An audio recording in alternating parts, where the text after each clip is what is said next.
آج جنرل مشرف بھی اپنی آنکھوں سے دیکھا ہوگا. اللہ نے اس کو اس وقت تک اسی لیے زندہ رکھا کہ تم اتنی پاورفل آرمی رکھنے کے باوجود ایک امریکہ کے سامنے ڈھیر ہو گئے, اور وہ قوم جس کے پاس کھانے کو روٹی نہیں, پہننے کو کپڑا نہیں, وہ 52 ملکوں کے سامنے آ کے کھڑی ہو جاتی اور 20 سال میں اکھاڑ کے ان کو نکال کے باہر پھینک دیتی ہے. ملا عبد الغنی کا جب قطر میں مذاکرات ہو رہے تھے نا, تو اطلاعات آئی ہیں کہ مذاکرات ناکامی کی طرف جا رہے تھے. یہ لوگ ان کی شرطیں نہیں مان رہے تھے امریکہ کی. ان کا مطالبہ یہ تھا یہاں سے نکلو بس. تو کہا جاتا ہے کہ جب دیکھا کہ کسی نہج پہ بات, اونٹ کسی کروٹ پہ بیٹھ نہیں رہا, تو ملا عبد الغنی اٹھے, انہوں نے کہا کہ ٹھیک ہے, اگر آپ کی سمجھ میں بات نہیں آ رہی 20 سال بعد دوبارہ بیٹھیں گے. سمجھ میں آ رہی؟ 20 سال ہو گئے لڑتے ہوئے, 20 سال بعد تو لڑ لو 20 سال اور, ہم مزید 20 سال لڑنے کے لیے تیار. سمجھ میں آ رہی ہے بات؟ اب تو آپ کے اچھوں کو بھی سمجھ میں آئے گی انشاءاللہ. اب تو آپ کے اچھوں کو بھی سمجھ. اس وقت لبرل لوگوں نے بہت مذاق اڑایا تھا. جب امریکہ آیا نا, بمباری ہوئی اور امریکہ کو فتح ہوئی, میں مضامین اخبار میں پڑھتا تھا, ہمارے جو لبرل صحافی ہیں جو بالکل چپ چاپ منہ بند کر کے بیٹھ گئے, ایسے ان کو سانپ سونگھ گیا ہے. بولو نا بھائی, آپ نے جو اپنے شروع میں مضامین لکھے تھے رجوع کرو ان سے.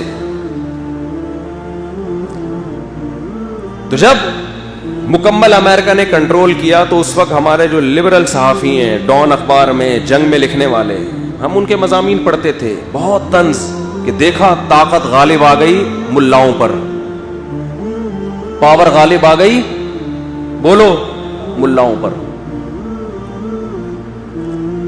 آج وہ چپ بیٹھے ہوئے ہیں. اب لکھو نا مضمون, بیان کرو نا. اور یہ ایسا ہی نہیں ہو گیا, ایک ایک گھر سے 10 مردوں کے جنازے اٹھے ہیں, ایک ایک گھر سے, ایک ایک گھر سے پورے خاندان کٹ گئے ہیں. یہ پیڑے کھا کے نہیں ہوا.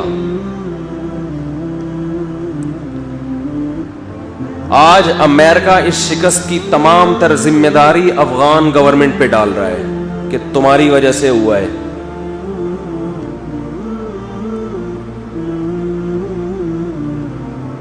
یہ لڑنے کے قابل نہیں ہے, یہ اپنی قوم کے ساتھ مخلص نہیں ہے.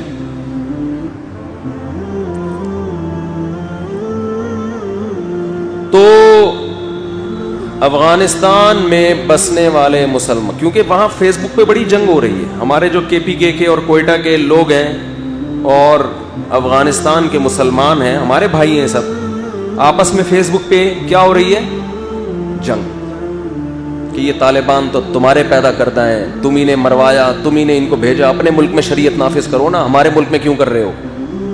اس ملک میں پاکستان شریعت نافذ نہیں کر رہا. یہ جتنے لڑنے والے لوگ ہیں یہ آپ ہی کی مٹی سے پیدا ہوئے ہیں, آپ کو اس پہ فخر کرنا چاہیے. ہم تو فخر سے بتاتے ہیں کہ افغانستان نے, افغانوں نے, اور یاد رکھو یہ جو طالبان کا لفظ استعمال ہوتا ہے, طالبان تو بہت تھوڑے سے تھے مدرسوں کے, یہ تو سارے وہی افغانی جو رشیا کے خلاف لڑتے رہے وہ, اور ان کی نسلیں اس میں شامل ہوتی رہی, نام طالبان کا لگ گیا. سارے مدرسے کے طلبہ تھوڑی ہیں, یہ تو بہت تھوڑے, یہ سارے وہ افغانی ہیں جو روس کے خلاف لڑتے لڑتے لڑتے پھر اگلی نسل ان کی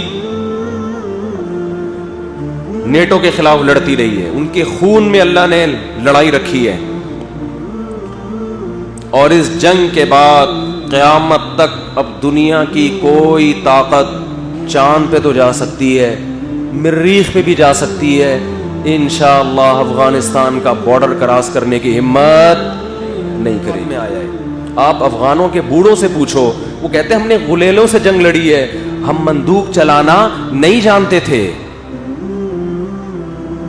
ٹینکوں کے آگے 400 آدمی ایک وقت میں شہید ہوتے تھے, پھر ان میں سے ایک ٹینک پہ چڑھنے میں کامیاب ہوتا تھا. یہ تو وہاں کی تاریخ ہے.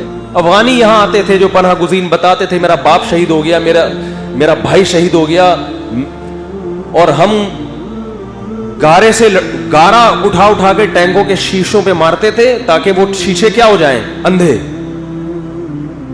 ایک ایک گلی سے, ایک ایک محلے سے کھرچ کھرچ کے رشیا کی ایک بہت پاورفل آرمی کو انہوں نے نکالا ہے. 16 لاکھ تو رپورٹ ہے, قربانیاں 16 لاکھ سے کئی گنا زیادہ لوگوں نے دی ہیں. ہر گلی, ہر کھمبا وہاں پر آپ کو گولی کا نشان نظر آئے گا. گلیوں گلیوں میں لڑائی ہوئی ہے. اور یہ لڑائی وہاں کی آرمی نے نہیں لڑی, وہاں کی عوام نے, کہ ہم نہیں برداشت کریں گے.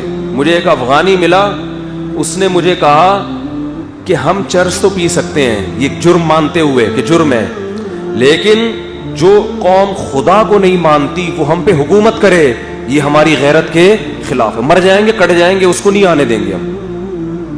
یہ پرانے وقتوں کی بات ہے کہ ایک ایسی قوم ہے جو خدا کو نہیں مانتی, وہ ہمارے باپ بن کے ہم پہ حکومت کرے گی. ٹھیک ہے چرس پی رہے, ہمارا کس کا معاملہ ہے؟ چرسی نہیں ہوتے افغانی. ایک مثال دے رہا ہوں کہ اگر کوئی چرسی ہے تو وہ بھی لڑتا ہے, وہ کہے گا میں جان دوں گا خدا کی خاطر, برداشت نہیں کروں گا میں.